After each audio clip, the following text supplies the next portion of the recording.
Hello everyone. तो आज हम पढ़ने वाले हैं हिस्ट्री का chapter number 12, framing the constitution the beginning of a new India के बारे में। तो अभी तक हमने देखा था कि बहुत सारी चीज़ों पर डिबेट हो रही थी। सेपरेट इलेक्टोरेट पे डिबेट हो रहा था, फिर चाहे वो मुस्लिमों के लिए हो या दलित्स के लिए हो या फिर ट्राइब्स के लिए हो, सब पे डिबेट हुई। अब हम उससे आगे देखते हैं। आज का हमारा टॉपिक है the powers of the state. बहुत सारी चीज़ें जो है डिस्कस की जा रही थी कॉन्स्टिट्यूएंट असेंबली में, और उसमें से एक चीज़ जो डिस्कस की गई वो थी कि सेंट्रल गवर्नमेंट या स्टेट को क्या राइट्स दिए जाएंगे, उनको क्या पावर दी जाएगी। स्ट्रॉन्ग सेंटर की डिमांड करने वालों में से पंडित जवाहरलाल नेहरू भी थे। उन्होंने जो है प्रेसिडेंट जो थे कॉन्स्टिट्यूएंट असेंबली के, उनको लेटर भी लिखा था और ये कहा था कि सबको पता है, ये तो जग जाहिर है कि पार्टीशन हुआ है, और अगर ये देखने के बाद भी हम कंट्री के सिविल जो सेंट्रल गवर्नमेंट है उसको कम पावर देंगे तो ये बिल्कुल भी ठीक नहीं है, क्योंकि सेंट्रल गवर्नमेंट के पास बहुत सारे काम हैं। पूरे देश में शांति बनाए रखना, फिर इंटरनेशनल लेवल पर अपने कंट्री को रिप्रेजेंट करना। अब स्ट्रॉन्ग गवर्नमेंट होगी तो वो इफ़ेक्टिवली बहुत स्ट्रॉन्ग होकर अपने कंट्री के लिए स्टैंड ले पाएगी इंटरनेशनल लेवल पर। इसीलिए ये बहुत बहुत बहुत ज़्यादा ज़रूरी है कि जो सेंट्रल गवर्नमेंट है उसको स्ट्रॉन्ग बनाया जाए, उसको स्टेट के मुकाबले में थोड़ी ज़्यादा पावर्स दी जाए। अब जो ड्राफ्ट कॉन्स्टिट्यूशन है ना, उसने क्या किया, उसने किया 3 लिस्ट जारी, यानी कि ये बताया कि अब 3 लिस्ट दिए जाएंगे, 3 लिस्ट होंगे हमारे पास, यूनियन, स्टेट और कनकरेंट। अब इसमें क्या होगा, देखो जो यूनियन लिस्ट होगी ना, उसमें वो सारे मैटर्स होंगे, वो सारी चीज़ें होंगी जिस पर सेंट्रल गवर्नमेंट जो है वो क्या करेगी, रूल्स बनाएगी। दूसरी चीज़ होगी स्टेट। स्टेट के अंदर वही चीज़ें आएंगी जिस पर स्टेट रूल बनाएगा, तो स्टेट लिस्ट में वही आएगा। और कंकरेंट लिस्ट में वो चीज़ें आएंगी जिसमें यूनियन यानी कि सेंटर और स्टेट मिलकर अपनी रिस्पॉन्सिबिलिटीज़ को शेयर करेंगे, मिल कर के कोई भी लॉ बनाएंगे, वो चीज़ें कंकरेंट में आ जाएंगी। अब क्या था कि ऐसे चीज़ें बना दी गई, और इसमें क्या किया गया, ज़्यादा चीज़ें जो हैं वो यूनियन या फिर सेंटर के अंडर में रखी गई, कुछ कंकरेंट में भी ज़्यादा रखी गई, लेकिन स्टेट्स में थोड़ी कम रखी गई, क्योंकि एक तरीके से यहाँ पे भी स्ट्रॉन्ग सेंटर बनाने की डिमांड हुई थी। तो यहाँ पे भी ड्राफ्ट कॉन्स्टिट्यूशन में क्या किया गया, सेंटर को स्ट्रॉन्ग बनाने की कोशिश की गई। यूनियन को ही क्या दे दिया गया कि मिनरल एंड की इंडस्ट्रीज़ भी आपके पास है, इस पर भी बहुत इंपॉर्टेंट चीज़ होती है, इस इंडस्ट्रीज़ पर भी कंट्रोल किसका होगा, सेंटर का ही होगा। दूसरा आर्टिकल 356 कहता है कि स्टेट में जब अच्छा एडमिनिस्ट्रेशन ना चल रहा हो तो सेंटर क्या करेगा, स्टेट के एडमिनिस्ट्रेशन को ख़त्म करके उसकी पावर अपने हाथ में ले लेगा, अगर गवर्नर ये रेकमेंड करता है। मान लो एक स्टेट है ए, वहाँ का गवर्नर कहता है कि हमारे स्टेट में तो अच्छे से लॉ एंड ऑर्डर नहीं चल रहा, अच्छे से एडमिनिस्ट्रेशन नहीं हो रहा, तो सेंटर क्या करेगी, वहाँ से उस एरिया के सीएम को हटाएगी और उस स्टेट को अपने अंडर में, अपने एडमिनिस्ट्रेशन में ले लेगी। ये पावर भी जो है वो सेंटर को दी गई, जिसका काफ़ी लोगों ने उस टाइम पे अपोज भी किया था। अब जो है कॉन्स्टिट्यूशन में बहुत सारी चीज़ें दी गई, फिस्कल फेडरलिज्म और भी बहुत सारी चीज़ें दी गई। अब जब टैक्सेस की बात करते हैं तो टैक्सेस का भी बंटवारा हुआ। वो कैसे, देखो कुछ टैक्स है जैसे कस्टम ड्यूटी, कंपनी टैक्स, ये सेंटर को दिए गए कि ये तो आप ही कलेक्ट करोगे, इसका पैसा आपके पास जाएगा। इनकम टैक्स, एक्साइज ड्यूटी, ये कुछ टैक्स हुए जो कि सेंटर के पास ही आएंगे, लेकिन सेंटर क्या करेगा, इसे स्टेट के साथ भी शेयर करेगा। कुछ ऐसे टैक्स हुए estate duties, land and property tax, sale tax, या फिर जो बॉटल लिक्वर है उस पर जो टैक्स लगता है शराब वगैरह पर, ये सारी चीज़ें जो है वो सिर्फ स्टेट ही ले सकता है, स्टेट को ही उस चीज़ का अधिकार है। तो टैक्सेस में भी बंटवारा कर दिया गया। अब स्ट्रॉन्ग सेंटर की डिमांड करने वाले लोग थे, तो स्ट्रॉन्ग स्टेट की डिमांड करने वाले भी लोग थे, और उसमें से पहला नाम आता है के सनातनम, जो कि मद्रास से थे। और इन्होंने क्या बोला था, इन्होंने कहा था कि हमने जो पावर दिए हैं उसको हमें अपने ही पोजीशन को फिर से रिव्यू करने की ज़रूरत है। हमें ये जो पावर हमने दिए हैं इसको रीएलोकेट करने की ज़रूरत है, क्योंकि अभी जो एलोकेशन हुआ है बिल्कुल भी सही नहीं हुआ है। लोगों को ऐसा लगता है कि अगर हमें सेंटर को स्ट्रॉन्ग करना है तो बहुत ज़्यादा पावर सेंटर को दे दो, लेकिन ऐसा नहीं है। अगर सेंटर को बहुत ज़्यादा पावर देंगे तो उसके ऊपर बहुत सारी रिस्पॉन्सिबिलिटी आ जाएगी, ओवर बर्डन हो जाएगा। इसीलिए बहुत ज़्यादा पावर सेंटर को नहीं देनी चाहिए, काफ़ी ज़्यादा पावर स्टेट को भी देनी चाहिए। अगर स्टेट के पास भी अच्छी खासी पावर रहेगी तो काफ़ी चीज़ों में स्टेट अपनी डिसीज़न ले पाएगा, वो काम सेंटर को नहीं करने पड़ेंगे, और इस तरीके से भी हम सेंटर को स्ट्रॉन्ग बना सकते हैं, ऐसा उन्होंने कहा था। और अगर रिस्पॉन्सिबिलिटी सेंटर पे ज़्यादा है तो सीधी सी बात है, सेंटर अच्छे से काम नहीं कर पाएगा। इसीलिए कुछ जो फंक्शंस है, कुछ जो रिसोर्सेज है, वो हमें क्या करना है, स्टेट की तरफ में रीएलोकेट करना है। इसी तरीके से जो सेंटर है वो और स्ट्रॉन्ग बन पाएगा। उन्होंने कहा कि अगर ऐसा ही एलोकेशन चलता रहा, हमने रीएलोकेशन नहीं किया, तो स्टेट क्या होंगे, क्रिपल कर जाएंगे, मतलब अपंग हो जाएंगे। और यहाँ पे जो है सारे बेनिफिट्स किसको चले जाएंगे, सारे टैक्सेस वगैरह सब सेंटर को ही जा रहा है। किसी भी चीज़ में, लैंड रेवेन्यू को छोड़ के किसी भी चीज़ में सारी जो बेनिफिट्स है वो सेंटर को ही मिल रही है, जो कि बिल्कुल भी ठीक नहीं है। अगर स्टेट के पास फाइनेंसेस ही नहीं होंगे, पैसा ही नहीं होगा, तो स्टेट कैसे काम करेगी। मुझे ऐसा कॉन्स्टिट्यूशन नहीं चाहिए जहाँ पर ऐसी चीज़ें बताई गई हो कि अगर स्टेट को कुछ भी करना है इन फ्यूचर तो उसको सबसे पहले सेंटर के पास आना पड़ेगा, ये कहते हुए कि अच्छा मुझे अपने लोगों को एजुकेशन दे रहा है, मुझे अपने लोगों को हेल्थ की फैसिलिटीज़ देनी है, तो आप मुझे कुछ रुपए दीजिए। बल्कि ऐसा एक कॉन्स्टिट्यूशन होना चाहिए, ऐसा फ्यूचर होना चाहिए कि अगर स्टेट अपने लोगों को पढ़ाना चाहती है, उनको हेल्थ फैसिलिटीज़ देना चाहती है, या और भी कुछ उनके वेलफेयर के लिए करना चाहती है, तो उसके पास इतने फाइनेंसेस हो, इतना पैसा हो कि वो आराम से वो चीज़ कर सके। उसके लिए सेंटर के पास आने की ज़रूरत नहीं है।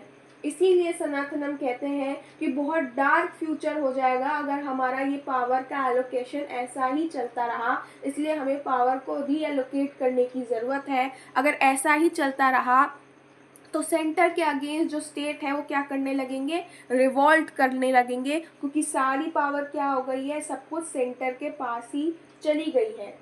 और बहुत सारे लोगों ने स्टेट के पक्ष में, स्टेट के फेवर में बात की कि स्टेट को ज़्यादा स्ट्रॉन्ग बनाओ, और उसमें से जो है यूनियन में बहुत सारी चीज़ें दे दी गई हैं, कंकरेंट लिस्ट में बहुत सारी चीज़ें दे दी गई हैं, उन्हें कम करके स्टेट लिस्ट में ज़्यादा चीज़ें डालो, जिस पर स्टेट जो है थोड़ा और स्ट्रॉन्ग बन सके। ऐसे ही उड़ीसा के एक मेंबर थे जिन्होंने ये कहा था कि अगर ऐसे ही चलता रहा, सेंटर को बहुत स्ट्रॉन्ग बनाने की कोशिश की, तो सेंटर क्या होगा, एक दिन टूट जाएगा। क्योंकि जो पावर है वो बहुत ज़्यादा सेंट्रलाइज्ड है, सेंटर को तो बहुत पावरफुल बना दिया, लेकिन सेंटर को पावरफुल बनाने के चक्कर में जो स्टेट है उसको वीक बना दिया है। ये बातें ये कुछ लोग जो थे, कुछ मेंबर्स जो थे, वो उठा रहे थे। अब स्टेट को स्ट्रॉन्ग बनाने की बात जो लोग कर रहे थे, वहीं पे कुछ लोग स्ट्रॉन्ग गवर्नमेंट की बात भी कर रहे थे, और कह रहे थे कि जो असेंबली में जो लोग थे वो ये भी कह रहे थे कि सेंटर भी स्ट्रॉन्ग होना चाहिए।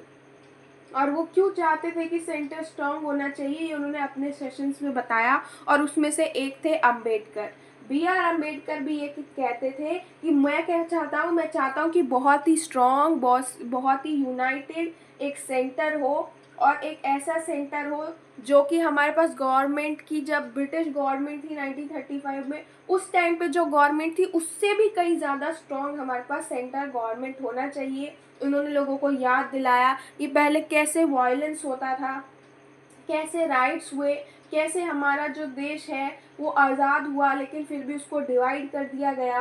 और अगर ऐसे में हम सेंटर को पावर नहीं देंगे तो ये हमारे लिए ही अच्छा नहीं होगा, क्योंकि हम क्या चाहते हैं, हम चाहते हैं कि शांति हो, हम चाहते हैं कि एक ऐसी गवर्नमेंट हो जो सब कुछ लॉ एंड ऑर्डर ये सारी चीज़ों को क्या करे, बहुत अच्छे से कंट्रोल करे। अब इंडिया डिवाइड ना हो, और अगर हम ये चाहते हैं तो हमारे लिए बहुत ज़रूरी है कि हम सेंटर को ज़्यादा पावर दे, हमारे पास एक स्ट्रॉन्ग सेंटर हो।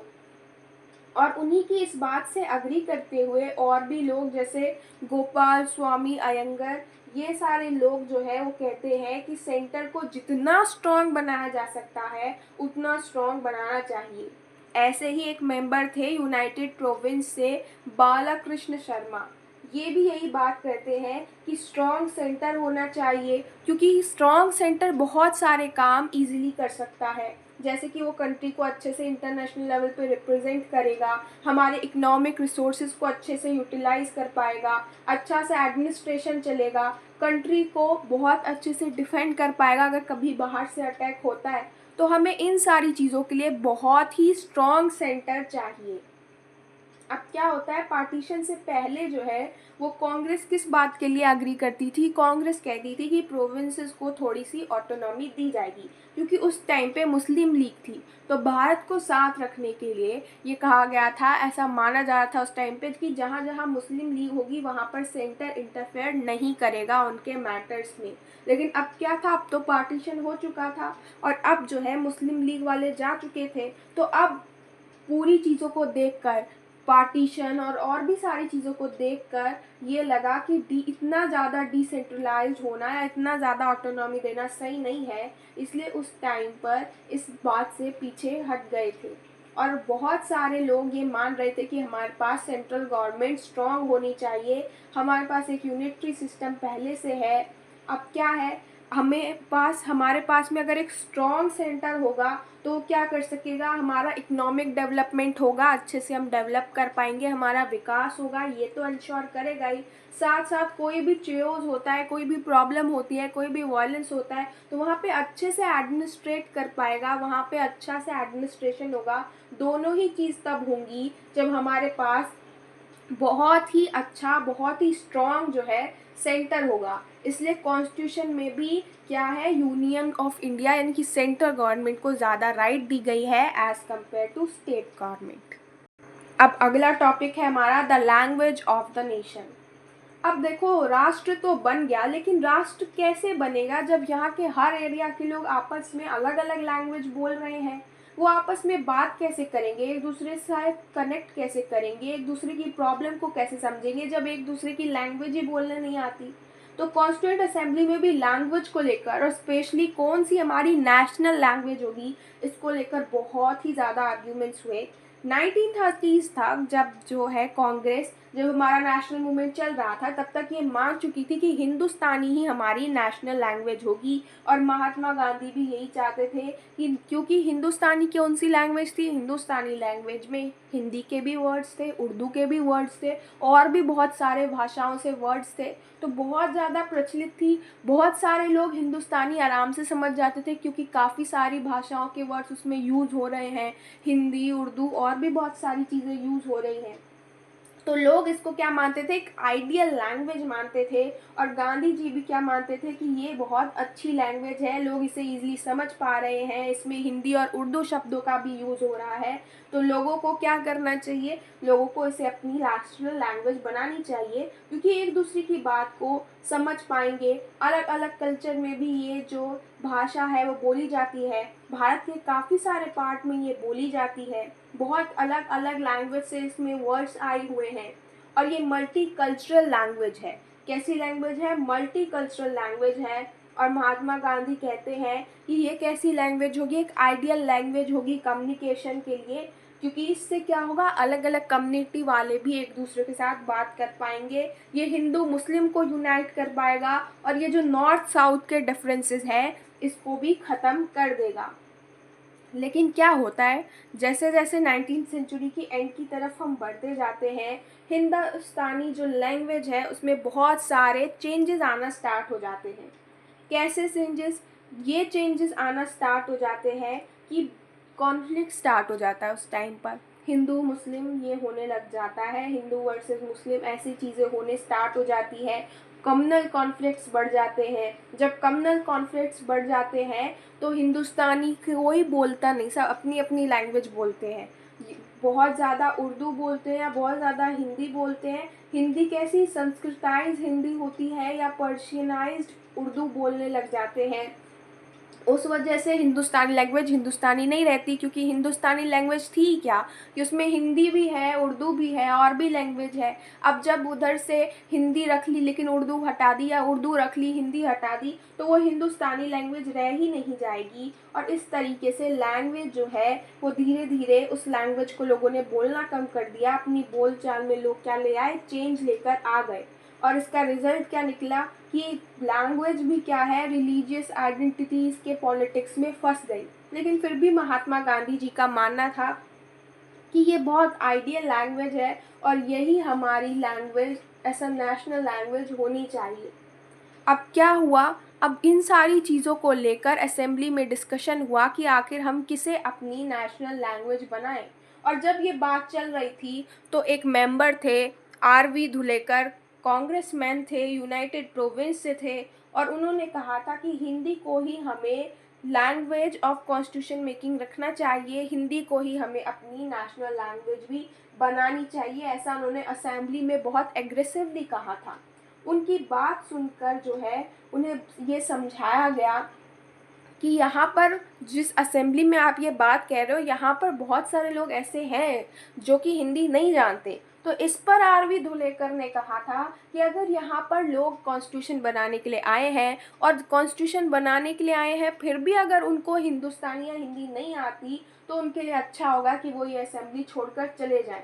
अब उन्होंने ऐसी बात कही कि जिस पे लोग नाराज़ हो गए, जो लोग और थे वो नाराज़ हो गए, बहुत ज़्यादा हल्ला हंगामा होने लगा, बहुत ज़्यादा बातचीत उस पर होने लगी। और उसके बाद में शांति कब हुई, जब जवाहरलाल नेहरू इन सब लोगों ने इंटरवीन किया, तो फिर थोड़ी सी शांति की गई, वहाँ पर लोग शांत हुए। लेकिन जो लैंग्वेज इशू था वो तो आगे भी रहा, उस पर लोगों के बीच में असहमति बहुत लंबे टाइम तक रही। फिर 3 साल के बाद में 12 सितंबर 1947 को फिर से धुलेकर ने अपनी स्पीच दी, और फिर से उनकी स्पीच को सुन के क्या हुआ, हल्ला हंगामा होना स्टार्ट हो गया। लेकिन अब तक जो लैंग्वेज कमेटी थी कॉन्स्टिट्यूएंट असेंबली की, वो डिसाइड कर चुकी थी कि उसको क्या डिसीजन लेना है। उन्होंने क्या किया था, उन्होंने किया था कि प्रॉब्लम भी ना हो और सॉल्यूशन भी निकल जाए, ऐसा रास्ता उन्होंने निकाला। उन्होंने कहा कि हिंदी को हम ऑफिशियल लैंग्वेज बनाएंगे, और पहले 15 साल के लिए इंग्लिश को भी ऑफिशियल काम के लिए हम रखेंगे, साइड में पेपर वर्क इससे भी करेंगे। और हर स्टेट को हम ये अधिकार देंगे कि अपना अपना एक रीजनल लैंग्वेज चुन लो जिसमें आपके काम होंगे। जैसे कोई फॉर एग्ज़ाम्पल कोई सा भी स्टेट ले लो ए, और उस स्टेट ए में एक पर्टिकुलर लैंग्वेज बोली जा रही है, तो उसको अपना रीजनल लैंग्वेज के तौर पे वो चूज़ कर लेंगे। जैसे आंध्रा में मान लो तेलुगु बोली जा रही है, तो वो लोग तेलुगु जो लैंग्वेज है उसको अपनी चूज़ कर लेंगे कि वहाँ पे जो ऑफिशियल वर्क होगा वो तेलुगु में भी हो सकता है। ये अधिकार स्टेट को दिए गए, बाकी नेशनल लैंग्वेज नहीं बनाया गया, वहाँ पर हिंदी को ऑफिशियल लैंग्वेज ही डिक्लेयर किया गया। अब जो आर.वी. धुलेकर थे उनको ये चीज़ पसंद नहीं आई। वो इस बात से खुश थे कि हिंदी को ऑफिशियल लैंग्वेज बना दिया गया है, लेकिन वो चाहते थे कि हिंदी को ऑफिशियल लैंग्वेज नहीं बल्कि नेशनल लैंग्वेज होना चाहिए। और इसके लिए उन्होंने प्रोटेस्ट भी किया था कि हिंदी को जो है वो नेशनल लैंग्वेज होना चाहिए, और उन्होंने अपनी फिर से स्पीच दी थी। अब इस सारी स्पीच को लेकर फिर से जो है वो हल्ला हंगामा हुआ था, लेकिन लास्ट में जो ये कमेटी ने अपना डिसीजन दिया था उस पर लोग अग्री कर गए थे, बाकी सारे भी। धुलेकर अक्सर जो है हिंदी को लेकर बहुत एग्रेसिवली अपनी स्पीच दिया करते थे, जिसको लेकर कई बारी प्रेसिडेंट जो थे असेंबली के उन्होंने भी उनको टोका था कि आप इतनी एग्रेसिवली बात करके अपने बात का वज़न नहीं बढ़ा रहे, आपको ये तो पता होगा, मतलब इस तरीके से उनको कहा था। अब बात करते हैं नेक्स्ट टॉपिक की, द फियर ऑफ डोमिनेशन। अब क्या हुआ, जिस दिन धुलेकर बोलते उस दिन तो बहुत हल्ला हंगामा होता है, उसके अगले दिन जो है श्रीमती जी दुर्गाबाई जो कि मद्रास से थी वो भी बोलती हैं और अपनी वरीज जो है वो एक्सप्रेस करती हैं। वो कहती हैं कि प्रेसिडेंट को एड्रेस करते हुए बोलती हैं कि नेशनल लैंग्वेज का जो मुद्दा है वो पहले से अग्रीड था कुछ चीज़ों पर, लेकिन कुछ टाइम से इस पर भी क्या होने लगी है, असहमति होने लगी है, ये भी कंट्रोवर्शियल इशू बनने लगा है। चाहे आप इसको सही समझो चाहे गलत समझो, लेकिन जो नॉन हिंदी स्पीकिंग एरियाज़ है वो हिंदी को क्या है नेशनल लैंग्वेज नहीं चाहते हैं। वो उनको लगता है कि उनकी जो लैंग्वेज है वो ख़त्म हो जाएगी अगर वो हिंदी बोलेंगे, ऐसा उनको फील होता है। दुर्गाबाई ये कहती है कि ऑपोजिशन जो है साउथ में हिंदी को लेकर वो बहुत ज़्यादा स्ट्रांग है, लेकिन फिर भी महात्मा गांधी के कहने पर उन्होंने क्या किया, हिंदी प्रोपेगेंडा किया साउथ में, मतलब हिंदी को बढ़ाने की कोशिश की, स्कूल्स तक खोले, हिंदी में बात की, वहाँ पे हिंदी सिखाई और उन्होंने हिंदुस्तानी लैंग्वेज को भी एक्सेप्ट कर लिया। लेकिन उनकी इतनी मेहनत का क्या फ़ायदा हुआ, उनको अब क्या मिल रहा है, अब क्या हो रहा है इन सारी चीज़ों के बदले में, अब फिर से क्या हो रहा है, एजिटेशन हो रहे हैं। पहले उनसे हिंदुस्तानी मनवाई गई, अब वो उनको हिंदी मानने के लिए कहा जा रहा है। और कैसी हिंदुस्तानी, क्योंकि अब हिंदुस्तानी भी हिंदुस्तानी लैंग्वेज रह नहीं गई है। दुर्गाबाई आगे कहती हैं कि हिंदुस्तानी में भी कोई प्रॉपर हिंदी ही बोलता है या उर्दू ही बोलता है, अलग अलग सोर्सेज से जो वर्ड थे अब हटा दिए गए, अब कोई प्रॉपर हिंदुस्तानी बोलता ही नहीं है। इसीलिए उन्होंने कहा कि अगर हम नेशनल लैंग्वेज के मुद्दे को उठाएंगे तो उससे डिस्कशन में प्रॉब्लम आएगी ही आएगी।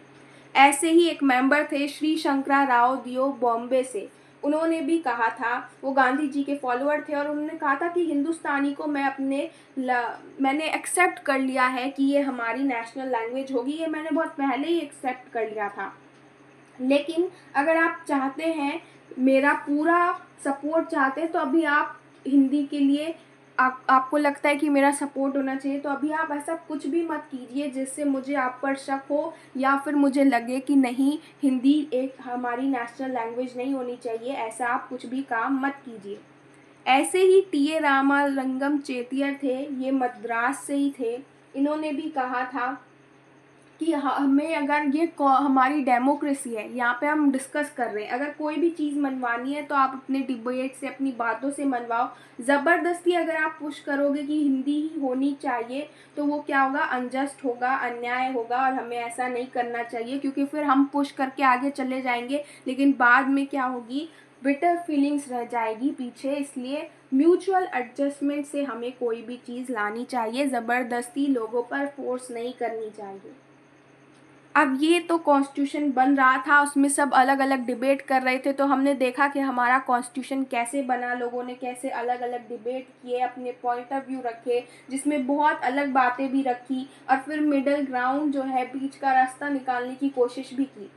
हमारे कॉन्स्टिट्यूशन का सबसे स्ट्रॉन्ग फीचर एक ये था कि कॉन्स्टिट्यूशन में सारी चीज़ें जो है वो डिस्कस होती थी, हर किसी पे अपोजिशन भी होता था, हर किसी के फेवर में भी बात की जाती थी, लेकिन एक ऐसी चीज़ थी जिस पर सब बहुत ईजिली एग्री कर गए थे, और वो था यूनिवर्सल एडल्ट फ्रेंचाइज। 18 या 18 साल से ज़्यादा वाले को वोट का अधिकार है। उसमें हम ये नहीं देखेंगे कि उसका कलर कौन सा है, रिलीजन कौन सा है, पढ़ा लिखा है या नहीं है, या फिर उसके पास प्रॉपर्टी है या नहीं है, उसका जेंडर कौन सा है, ये कुछ भी नहीं देखेंगे। ये चीज़ जो है, इस पर किसी ने भी क्या किया, डिसअग्री नहीं किया, सब एग्री कर गए। तो ये हमारी सबसे बड़ी खासियत थी। जैसे कि और कंट्रीज़ की बात करें, यूके यूएस की बात करें, तो वहाँ पर क्या होता है, पहले प्रॉपर्टी जिन लोगों के पास थी उनको वोट देने का अधिकार हुआ, फिर जो लोग पढ़े लिखे थे उनको अधिकार मिला, फिर वर्किंग क्लास पीजेंट को अधिकार मिला, और बहुत लंबे समय के बाद में औरतों को अधिकार मिला था वोटिंग का। लेकिन हमारे यहाँ ऐसा नहीं था, एक झटके में सारे लोगों को अधिकार दे दिया गया था। दूसरी इम्पॉर्टेंट चीज़ क्या थी, या दूसरा इम्पॉर्टेंट फीचर था हमारे कॉन्स्टिट्यूशन का, कि हमारे यहाँ पे सेक्युलरिज्म पे ज़्यादा फोकस किया गया। प्रियम्बल में ये डायरेक्टली लिखा नहीं है, लेकिन फिर भी ये समझ में आता है कि जो धर्मनिरपेक्ष रहेगा भारत, ये चीज़ हमारे यहाँ पे ज़्यादा फोकस की गई। और कैसे फोकस की गई, कुछ फंडामेंटल राइट्स देकर, जैसे फ्रीडम ऑफ रिलीजन, ये 25 से 28 आर्टिकल में दिया गया है। Cultural and educational right article 29-30 में दिया गया है। राइट्स टू इक्वलिटी आर्टिकल 14, 16 और 17 में दिया गया है। ऐसे कुछ फंडामेंटल राइट्स हमको दिए गए। हर रिलीजन को इक्वल ट्रीटमेंट मिलेगी, किसी में भेदभाव नहीं करेंगे, जो चैरिटेबल इंस्टीट्यूशंस हैं वो रहेंगे, लेकिन स्टेट और रिलीजियस कम्युनिटीज़ के बीच में डिफरेंस रहेगा। स्टेट जो है वो इंटरफेयर नहीं करेगा, ना ही वो रिलीजियस कम्युनिटीज़ हम स्टेट के काम में इंटरफेयर करेंगी। और साथ ही साथ कुछ ऐसा एरिया बनाया गया जहाँ पर अगर रिलीजन में कुछ ख़राब चीज़ें हैं तो उनको क्या किया जाए, टाइम टू टाइम रिफॉर्म किया जाए। तो ये हमारा ही एक ऐसा सिस्टम है जहाँ पे डिफरेंसेस भी है, जहाँ पे क्या है, डिफरेंस एक तरीके से मतलब डिस्टेंस है कि स्टेट का अपना काम है, रिलीजियस इंस्टीट्यूशंस का, कम्युनिटीज़ का अपना काम है, दोनों एक दूसरे के काम में इंटरफेयर नहीं करेंगे। लेकिन अगर हमारे जो रिलीजियस कम्युनिटीज़ है उसके कुछ रूल में या किसी चीज़ में कोई भी प्रॉब्लम आती है, कोई भी दिक्कत है, तो उस चीज़ को रिफॉर्म कर सकती है स्टेट। ऐसा भी एक एरिया है, ऐसा भी एक लीगल स्पेस बनाया गया। इसीलिए ये हमारी क्या है, सेकंड बहुत ही इम्पॉर्टेंट फीचर है। तो हमने देखा कि कॉन्स्टेंट असेंबली में कैसे डिबेट होते रहे और डिबेट में सबके अलग अलग पॉइंट ऑफ व्यू थे। 3 साल तक ये लंबी डिबेट चली, तो एक दूसरे के पॉइंट ऑफ व्यू सुनकर भी कई बारी कुछ लोगों ने अपने पोजीशन बदले, अपने जो पोजीशन था उसको रीथिंक किया कि क्या हम सही पोजीशन में, सही डायरेक्शन के लिए बात कर रहे हैं। और आसपास की इवेंट देखकर भी बहुत कुछ चीज़ें बदली, बहुत सारे लोगों का मन बदला और इसी तरीके से डिबेट होती रही। कुछ लोगों ने पक्ष में बोला, कुछ लोगों ने विपक्ष में बोला और फिर लास्ट में क्या है, बीच का रास्ता निकाला गया और लास्ट में हमारा कॉन्स्टिट्यूशन बना। तो ये था हमारा चैप्टर और आज इसी चैप्टर के एंडिंग के साथ हमारा जो बुक है वो भी कंप्लीट होती है, हिस्ट्री का पूरा पूरा सिलेबस कंप्लीट होता है। तो फिर मिलते हैं नेक्स्ट वीडियो में, वहाँ पे मैं आपके लिए इम्पॉर्टेंट टॉपिक या और कोई चीज़ जो है वो 12th से रिलेटेड लेकर आऊँगी। तब तक के लिए आप सब्सक्राइब कर सकते हैं मेरा दूसरा चैनल अभ्यास, जिस पे आपको इंग्लिश और हिंदी का फ्री कंटेंट मिलेगा। लिंक भी डिस्क्रिप्शन में दे दिया है। तो मिलते हैं नेक्स्ट वीडियो में, तब तक के लिए बाय बाय।